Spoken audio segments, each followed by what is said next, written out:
Hello, fellow travelers, and welcome to another episode of Vertical Stars Podcast fourth season.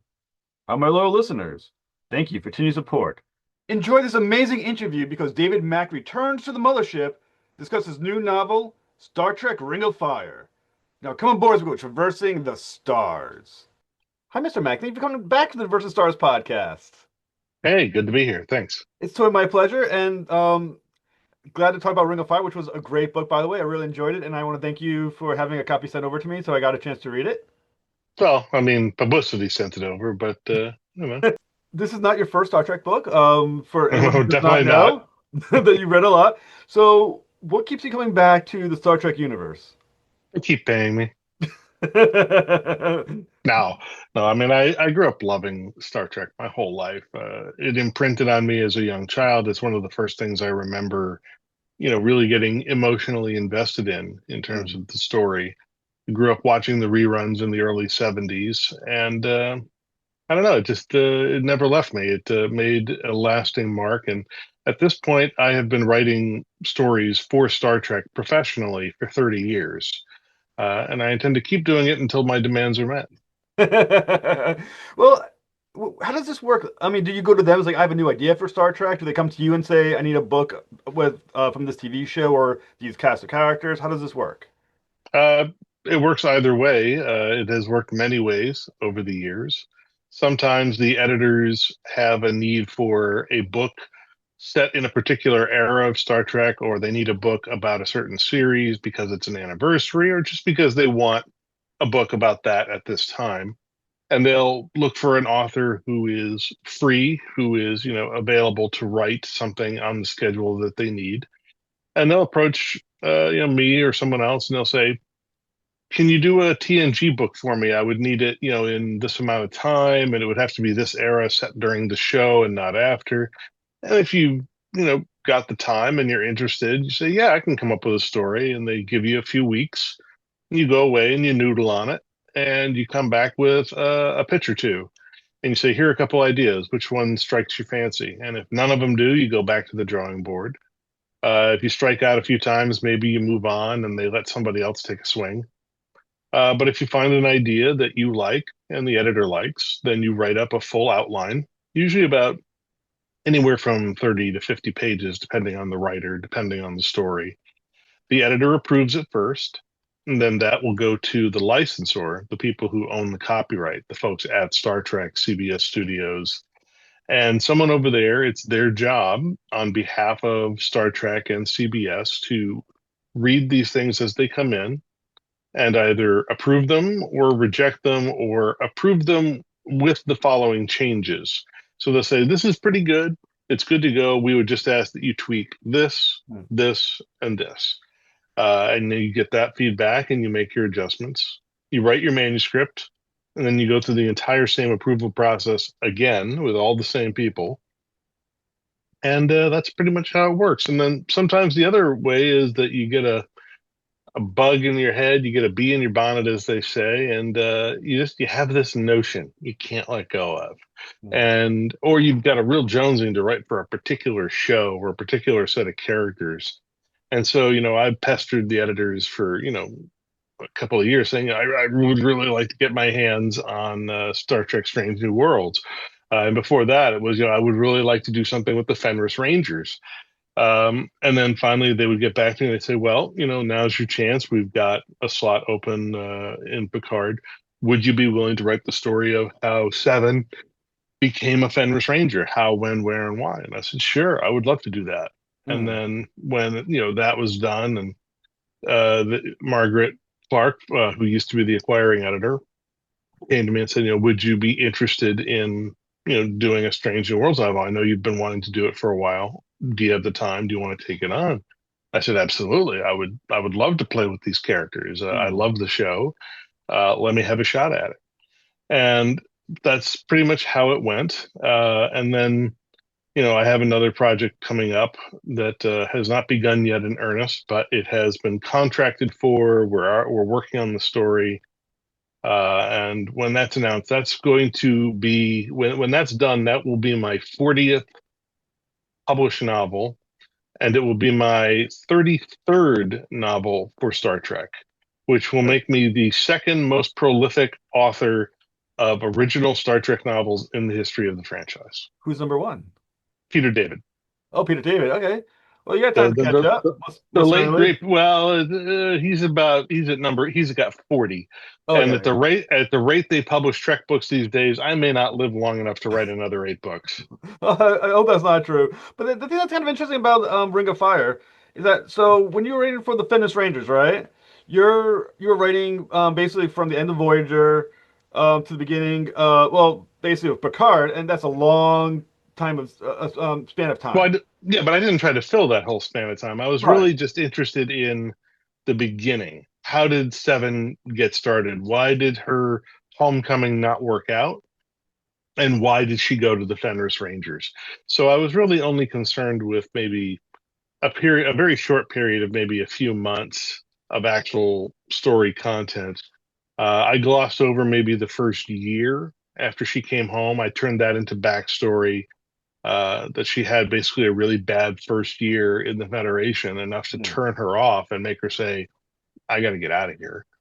And then beyond that, I told the story of about her joining the Fenris Rangers. And then there's a framing sequence set about 5, 6 years later, which sort of shows that already the wheels are coming off the Fenris Rangers, and the political situation she was warned about is coming to pass. And it's a harbinger of things to come, a warning of the future we've already seen in Picard.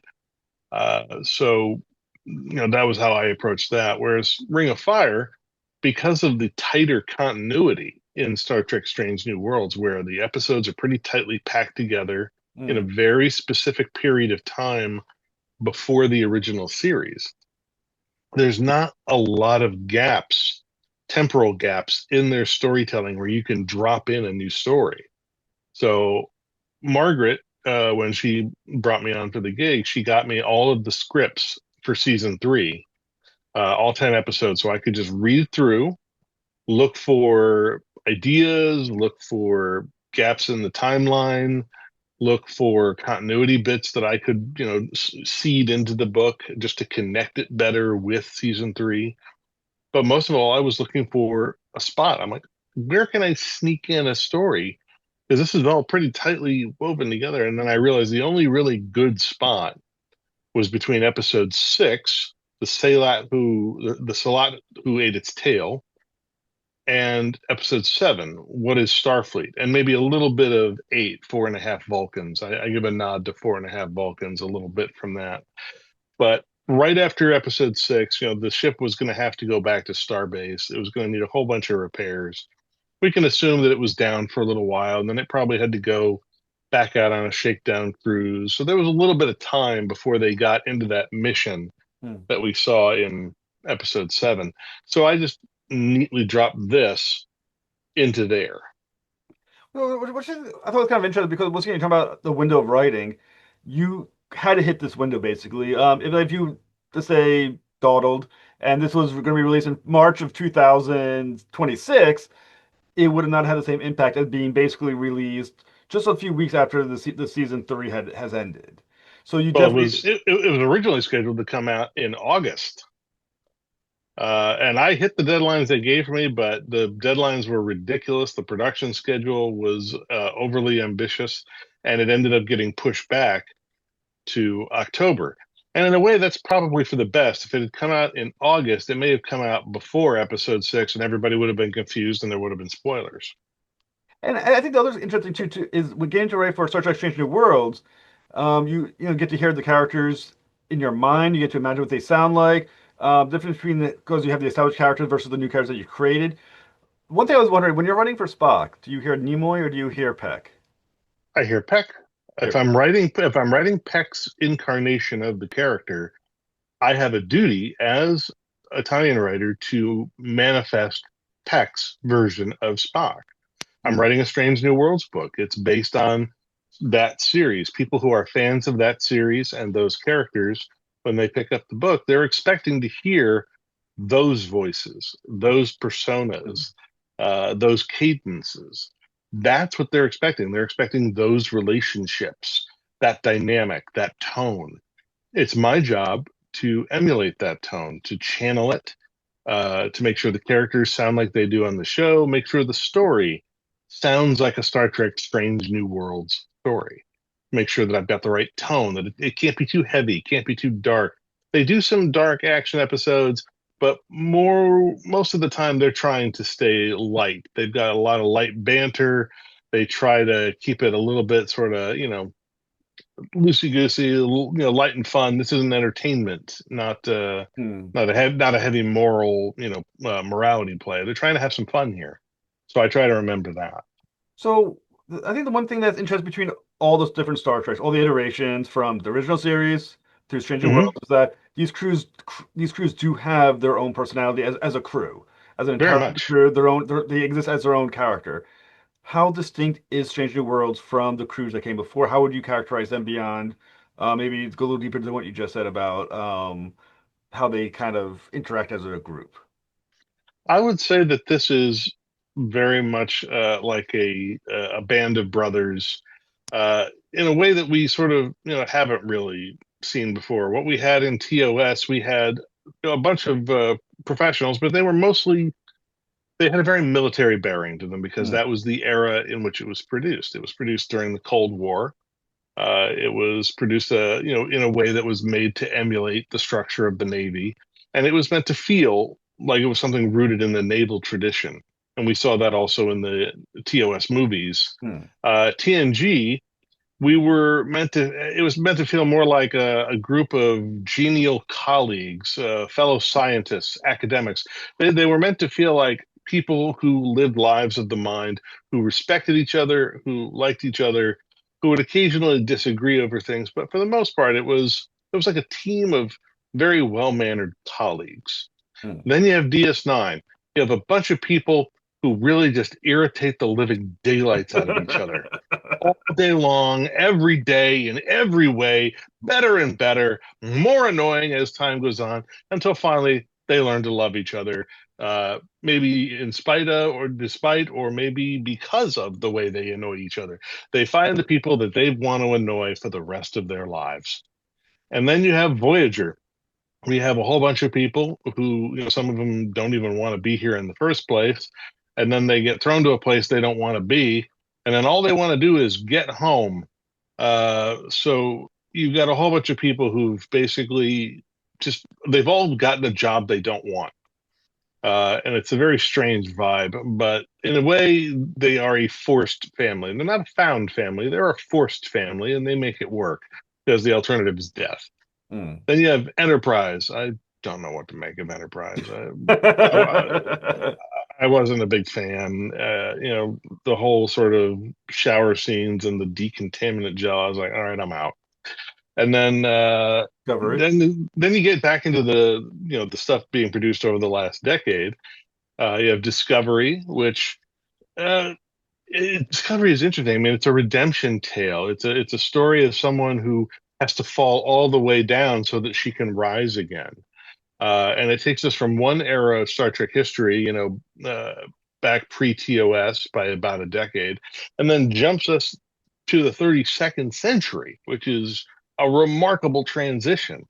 And I think that it was after they moved into the future and left behind the TOS era. Once they moved to the 32nd century, that's when I feel like Discovery really found its voice. Hmm. Um, they also, like the DS9 folks, seem to be on a mission to annoy each other, especially Saru and Michael. Hmm. But there was also always a foundation of respect between Saru and Michael. They both respected each other's capabilities. They just, at the beginning, really seemed to have mutual antipathy for each other's style of leadership and style of performance. And then, after Discovery, then you have Picard. And Picard, again, you have a bunch of people like in Voyager who've been thrown together who don't want to be together, but they have to be together. You have another forced family. And it worked for the kind of tale they were telling. It was a story of ennui. It was a story of alienation. It was a story of a federation failing to live up to its ideals, a nation state in decay Hmm. and in need of rejuvenation. which it finally gets in the third season with the TNG reunion and the sort of, reawakening and re-embrace of the ideals that they had lost. And then after Picard, you have, ta-da, Strange New Worlds. And the thing that just made Strange New Worlds for me feel like a breath of fresh air was everybody on that ship wants to be on that ship. Hmm. Everybody's in the job they want to do. They like the people they're doing it with, even if they don't always agree on every little thing. There's respect, there's camaraderie, but most of all, there's a sense of fun. There's a sense of we're out here, we're all doing something we really love. We get to see crazy things nobody else sees. We get to do stuff nobody else does. We play with the coolest toys. We see the most unbelievably cool worlds. I mean, the spirit of the show is like right there in the opening credit sequence, which looks like the paintings from the old James Blish adaptation novels that were published in the 70s. Hmm. They had those beautiful sort of, fantastical cover art, showing the Enterprise and all these incredible, cinematic, artistic scenes. Nothing like what you ever saw in the show, but it sort of captures that feeling of just, vivid imagination in which everything lives. And so they took that sort of visual style, incorporated it into the opening sequence, and they give you that feeling of wonder. Now, when you talk about developing the characters further, one part that you do introduce into the book again is the issue with the horse and what happened to him in the past. So you can kind of cover that a little bit and how that used to add more definition to his character of Pike. When I was reading through the scripts and I saw in episode 7, What is Starfleet, that some of the interview material, the faux interview material they were creating for the characters, had Pike telling this story from his youth about taking down a horse by mistake and basically critically injuring the horse. And before help could arrive, he had to put the horse down, and that this was one of the worst experiences of his young life.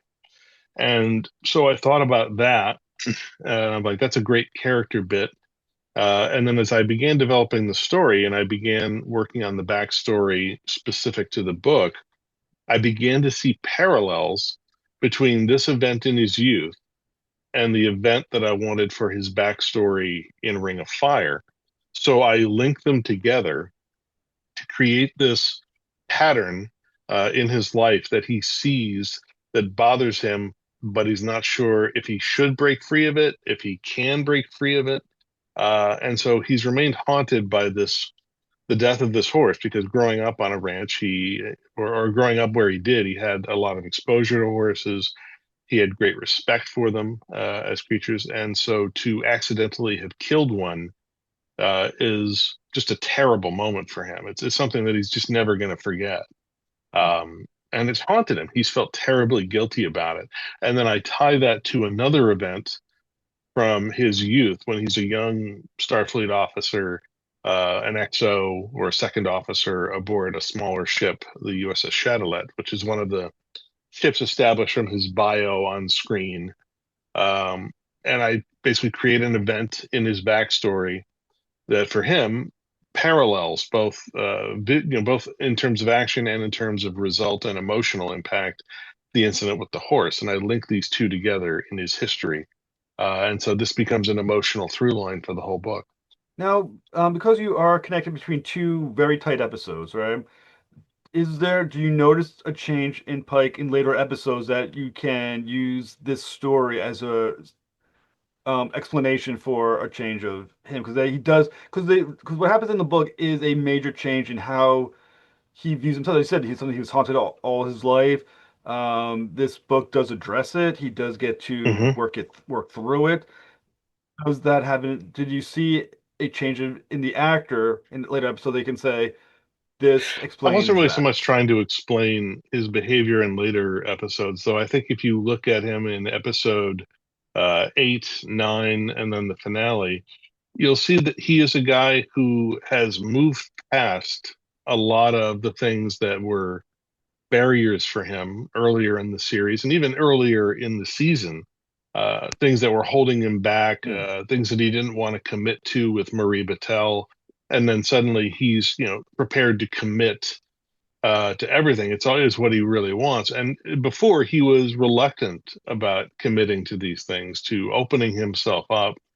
And so I feel in some ways that this story of him confronting this pain from his past, and in a way finding absolution, is in a way clears his conscience, and it absolves him of this ancient guilt, and it frees him up. I mean, he suddenly is a guy who now is free to run, as he says, free to live, free to love. So I think one of the great dynamics you have in Ring of Fire is between Spock, Nurse Chapel, and La'An, and which we all know they have, well, at least with Spock, a love interest with La'An, formerly Nurse Chapel. So I really thought it was also you got to play with that dynamic. So can you kind of break it down for us a little bit? Well, it was fun to take this situation where Spock is sort of in a relationship, but not in a relationship with La'an. He doesn't know where he stands with her. They're in sort of an awkward place where they're trying to figure out what they are to each other, at least at this time. And then he has Chapel, with whom he has recently gone through the sort of pain of seeing her come back from her trip to find out she's engaged to Roger Corby. Um, and although they've both been very mature about it, and they're trying to stay friends, it's very clear that Spock is harboring some resentment over this. It's hard for him not to feel like he kind of got the rug pulled out from under him. Mm. And in earlier drafts, I sort of played up the conflict a little more. I had La'an feeling a bit defensive on Spock's behalf. And I was told to sort of, rein that in. These are not people who are engaged in like a high school romance. It can't have that dynamic. These are people who are trying very hard to be mature about this, and they are of a slightly more evolved persuasion. But there's going to continue to be this tension. And the subtext that's going on is that Chapel is worried that Spock is never going to really feel the same degree of friendship for her that he had before. She's worried that she's lost him as a friend and as a confidant. La'an is feeling a bit concerned that maybe Spock is still harboring feelings for Chapel, maybe feelings of a more intense nature than what he has for her. Mm. But they're not bringing it out. It's not an open source of conflict. It had to become subtext, Mm. something underneath the surface that's driving the three of them. And there's a sort of a moment, around the middle of the book, which I won't spoil, but there's a moment where, in resolving a crisis that involves one of them being in danger, and we see how aggressively Spock reacts to that. And there's actually, there's actually two of these moments. There's another moment where both women are in danger, and we have to see how Spock reacts. And then we see again a later sequence that leaves our characters questioning at the end of the book. Is Spock all right? Is there something going on in his head that we don't get? Basically, they see a side of Spock come out that disturbs them, something that they haven't seen before, and it's because during this period of his life, unlike the Spock we know from the original series, this younger Spock is taking advantage of his time on Enterprise, away from his home world, away from his family and his people, to explore the human side of his nature, to explore the more emotional side of his being, in what's basically a safe environment among people who are not going to judge him for it. But because of that, we're seeing Spock react in certain ways and take certain chances that would not have happened in TOS. And I really, that part in the book with Spock that you're referring to is very pivotal and is also a great scene. Um, However, for resolution, is left a little bit open. Is this something that is open to that's going to be revisited that that they're going to check back in? Because this is a pretty big moment for Nurse Chapel too to have experienced that moment with Spock. Is that something that's in the discussion or for either the show to revisit or something that you said, if when I do my next Strange New World book, which I'm sure you will, that's because you got to beat Peter David's record. Um, or are you going to potentially revisit that moment? I don't have any plan to come back to it. Mostly, I was just trying not to write myself into a corner and not overcommit the characters to a particular course of action, either in the books or on the show, because I don't know where they're going in season four. I haven't read the season four scripts, not to mention season five, which they're already working on. I have no idea how this relationship is going to develop. So I tried to sort of let us have a glimpse of something, a glimpse of a moment, but not overly commit to it changing the status quo. This is just meant to sort of be a little teaser of something that's under the surface. Maybe the writers on the show will do something in season four that speaks to this. Maybe they won't. At this time, I have no idea. I know as little about season four as the fans do at this point. Hmm.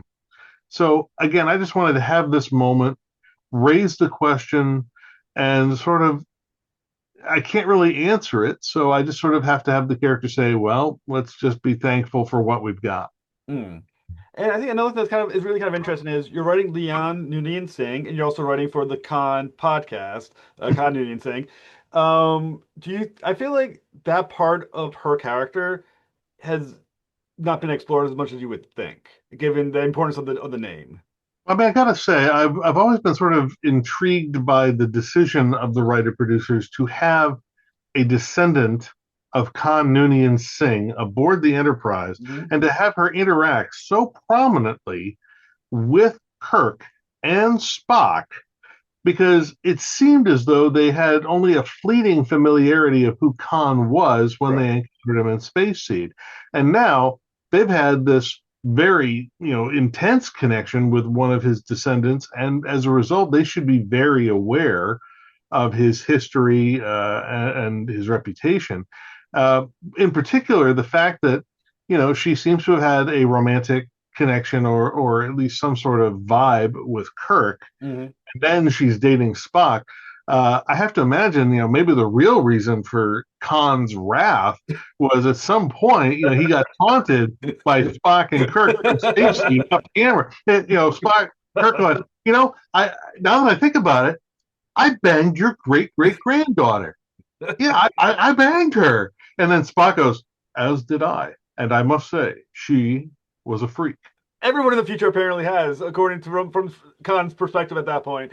It's just what the future looks like. People He's banging gonna kill granddaughter. Chekhov for hogging the head and stinking the joint up. He's gonna kill these guys for banging his granddaughter and boasting about it. That's the only thing I can think of that it Yeah, explains his wrath. good. It's like Spock telling you, "Yes, I have had your great granddaughter, and she is a freak." It,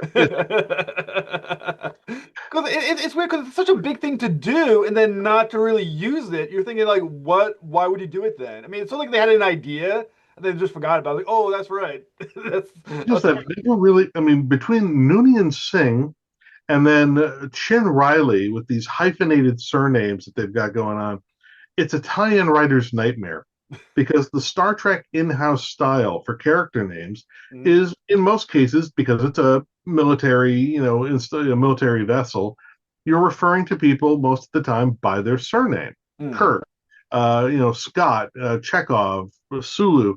But when you get to these characters, now I have to type out Noonien-Singh or Chin-Riley when everybody knows the character as Una. right. Everybody knows her as Una. They always call her Una. But in text, because of the house style, I have to call her Chin-Riley. And I'm like, really? Where did you guys come up with Chin-Riley as the surname for someone played by Rebecca Romaine Stamos? Right. Really? Come on. What are you doing? Right, I just feel like I mean, I love Stranger New Worlds. It's one. It's like I said of the new Trek. It's one of my favorite series. But I do feel like they missed the boat on a couple things. Where just like, if you're gonna do it, why don't you just go for it? Like instead of just throwing it in there. I don't know. There are lots of things I can't explain. Well, and another interesting part that you added as a character dynamic is between Pelia and Scotty, which is a very fun dynamic that you sprinkled out throughout the show. And it's interesting to see you put in like some indications of where how Scotty became who he was. You dived actually into a little bit more deeply than the show seems to do that right now with Scotty. Explain the why. Um, I think that we're probably going to see more of the Scott character being developed in season 4. That's just a guess. I have no inside information on that, but I have a feeling because they seem to enjoy working with the actor, they seem to enjoy the dynamic that he brings to scenes. I have a feeling they're going to have some fun with his character in season 4, and I think we're going to see him evolving into that very competent, very strong, self-assured officer that we know from TOS. Now, I'm not sure if it's a little spoiler on the dynamic between him and Pelia that you keep playing up with. But I guess I can say it with like the spicy peppers kind of thing. It's a pepper eating contest, yes. Yeah. Um, Now the question that it seems to be because Pelia's an interesting character in her own right. She's a kook. Yeah, she's It's an unconventional way of doing anything. And the funny thing is, she's trying to drill Scott into doing things by the book when she's the least by the book person you've ever seen, which is sort of strange. And it's just because she's figured out this is what he needs. He needs to be put on this track, and he needs to be challenged, and he needs to be sort of corralled because this is how he excels. You force him to work within this paradigm, this structure, and this is how he learns to improvise. She's figured that out. She doesn't actually care about by the book. By the book has never been her thing. She's a nut job. She's wiring the Enterprise with copper wiring because she found an old phone in her quarters in episode 6. This is not a by the book engineer, but she knows that pushing Scott to be by the book, that's the way to get him out of his current sort of doldrum, his current sort of holding pattern. She knows this is what it's going to take. However, she doesn't realize that this method with the pepper eating contest is doing him more harm. She thinks it's a harmless prank, a harmless way to take him down a peg and sort of push him and apply a little bit of, say, psycho-emotional pressure. She doesn't realize that the capsaicin thing with the peppers is actually hurting him. If she did, she never would have done it to him. Now, the one thing is interesting is that I mean, as the reader, you can kind of read between the lines and get a sense that Pelia does respect Scotty and like Scotty. It's not entirely clear if Scotty knows she likes and respects Scotty. How aware do you think he is of this relationship and how she feels about him? I think Scotty in season 3 thinks Pelia is just his nemesis. He thinks that everything he does, Pelia is going to find a reason to tell him he's wrong, to tell him he did it the wrong way, to tell him he sucks, to tell him you should have done it this way or you should have done it that way. She seems like she's always second guessing him. She's always up in his business. It seems to be driving him crazy through most of season 3. And the first hint we're going to sort of get of this, she starts to warm up to him by the time we get to the end of the season. She starts to appreciate his method of madness from around episode 8 through the end of the season. And I think we'll see that continue to develop, and their friendship and mentorship will evolve probably in season 4, if I had to guess. But we see the seed of it here, where again, she's going against her own style. She's not a by the book engineer, but she starts pushing him as if this is important because she knows it'll make him excel. And we see it by the end. There's a little joking moment between her and Pike, where they're like, so he's getting it done, and Pike is like, by the book, and she's like, by the book. And another aspect of the story of Ring of Fire, which is sort of like its own character, is Kathara Station, which has a lot of mysteries surrounding it. One challenge with writing a story like this, though, is staying ahead of your readers to make sure they don't catch up on the mystery themselves. How hard is it to stay steps ahead of the reader in a book like this? It's incredibly difficult because Trek readers especially have seen every Trek story. They've seen all the episodes, all the movies. They know all the tricks at this point. The audience is very savvy, both for the readers of the books and the audience for the show. So it's sort of it's like a little game of one-upsmanship. Can I throw out more red herrings than you've got bait? So I had to sort of think in terms of disguising some of the serial numbers. Like I think they will guess some of what's going on, but they may not guess all of what's going on, at least not at first. And part of the hope was that I was trying to find like scientific concepts that would allow me to pull off little tricks in Act Three. Um, and then there's also just the general notion behind it. The inspiration for the whole book is actually a real life thing called Project Azorian, which happened back in the 1970s. Really simply, what happened was a Russian nuclear submarine went down somewhere in the North Pacific.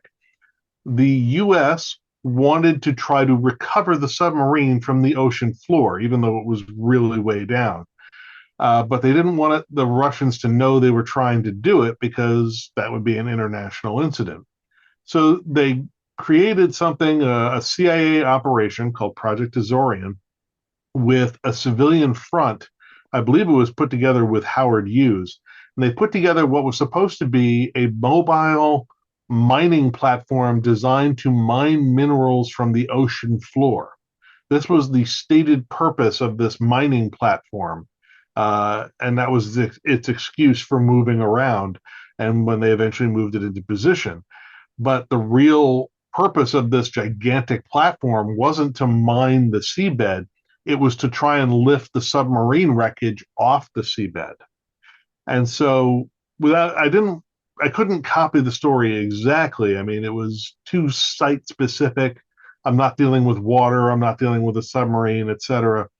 But I was intrigued by the basic concept of the story behind Project Azorian, and that was how the story of Kathara Station came about. And like I said, I think you did a great job with it. There's a lot of mysteries that to talk about would spoil a lot of the book, which like I said is fantastic. When can our readers get their hands on Ring of Fire? It's going to be out very soon. It is published in the United States and North America on Tuesday, October 7th. It will be available in hardcover, ebook, and digital unabridged audiobook formats, at least to start. And then maybe next year there'll be a trade paperback edition. But right now, hardcover, various ebook formats, digital audiobook, all coming to your favorite book retailers on Tuesday, October 7th. And what's next for you? Well, I have a book that I'm working on right now, which is under contract, but has not yet been announced. So I have to be a little circumspect about that.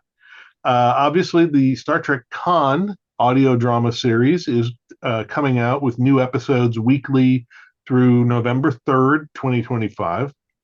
And that was a lot of fun to work on with Kirsten Beyer, and we'll talk about that again some other time.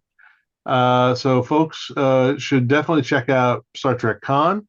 And if they enjoy the storytelling that Kirsten and I brought to the audio drama medium and happen to think that maybe Kirsten and I would be the right people to make a new Star Trek TV series, yeah, maybe bother the heck out of David Ellison at Skydance, and maybe bother the living heck out of Alex Kurtzman at Secret Hideout and say, hey, that Mac Beyer team, they're really awesome. You should let them make a TV series.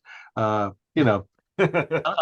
just saying, if you've got tons of spare time and 100,000 friends who'd like to write some postcards. Well, I mean, if you got the time, well, we've been waiting for Star Trek Legacy for a couple of years now. So if you want to work on that, we'd appreciate it.